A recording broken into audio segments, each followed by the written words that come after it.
Shalom Bapak Ibu Saudara yang diberkati dan dikasihi Tuhan. Selamat berjumpa kembali dalam renungan firman Tuhan hari ini. Mari kita berdoa bersama.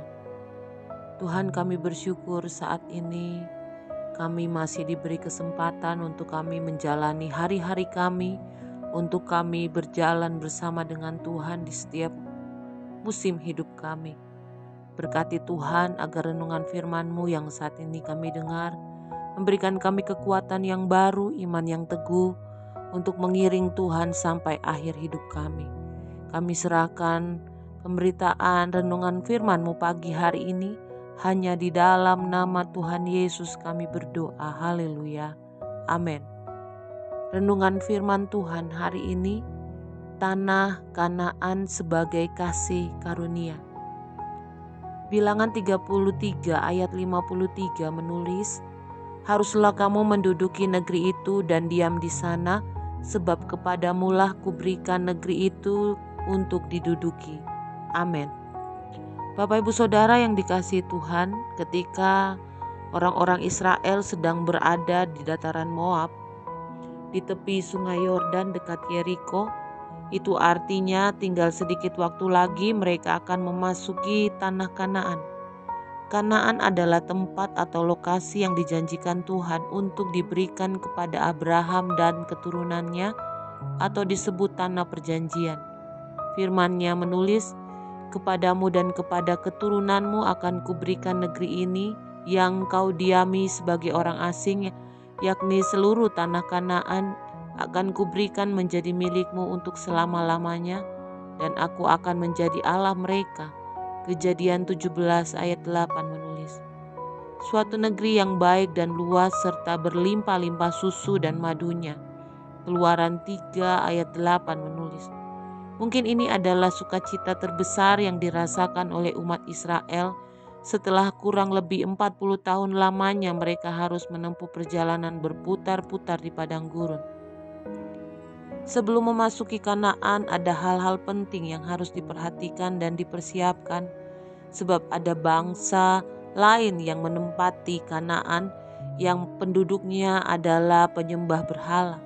Karena itu Tuhan memerintahkan untuk menghalau semua penduduk, membinasakan segala patung tuangan dan memusnahkan bukit-bukit penyembahan berhala.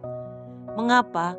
Karena ayat firman Tuhan menulis, mereka akan menjadi seperti selumbar di matamu dan seperti duri yang menusuk lambungmu, dan mereka akan menyesatkan kamu di negeri yang kamu diami itu.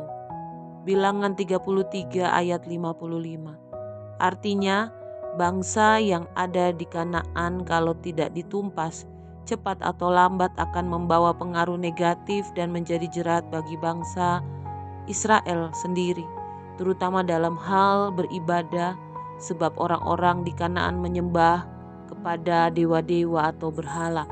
Firman-Nya menulis, ini sangat berbahaya karena Tuhan yang namanya cemburuan adalah Allah yang cemburu. Keluaran 34 ayat 13 menulis, kunci untuk mengalami berkat-berkat Tuhan adalah harus membuang semua dosa dan segala hal yang menghalangi kita untuk beribadah kepadanya. Setelah itu barulah bangsa Israel bisa menduduki negeri itu dan diam di sana. Menduduki berarti bukan sekedar menempati, tetapi juga mengelola, mengupayakan, mengembangkan potensi yang ada serta mempertahankan sedemikian rupa. Jadi Bapak Ibu Saudara yang dikasihi Tuhan, janji Tuhan pasti akan digenapi asalkan kita hidup taat melakukan kehendak-Nya. Amin. Mari kita berdoa. Tuhan, kami bersyukur renungan firman-Mu saat ini mengajarkan kami tentang tanah Kanaan. Tuhan, tolong kami agar kami selalu percaya akan firman-Mu. Kami percaya akan kasih karunia Tuhan yang selalu nyata dalam hidup kami, dan kami percaya tanah Kanaan juga menjadi bagian kami. Berkati Tuhan, mampukan kami hidup berkenan di hadapan Tuhan, mampukan kami bertumbuh iman di dalam pengenalan akan Tuhan. Saat ini hamba berdoa buat para pendengar yang mengalami sakit disembuhkan, yang mengalami beban berat berikan kelegaan, yang mengalami letih lesu berikan penghiburan, Di dalam nama Tuhan Yesus, berkat-Mu atas kami melimpah. Haleluya. Amin. Selamat beraktivitas. Tuhan Yesus memberkati kita semua dengan limpah hari ini. Amin.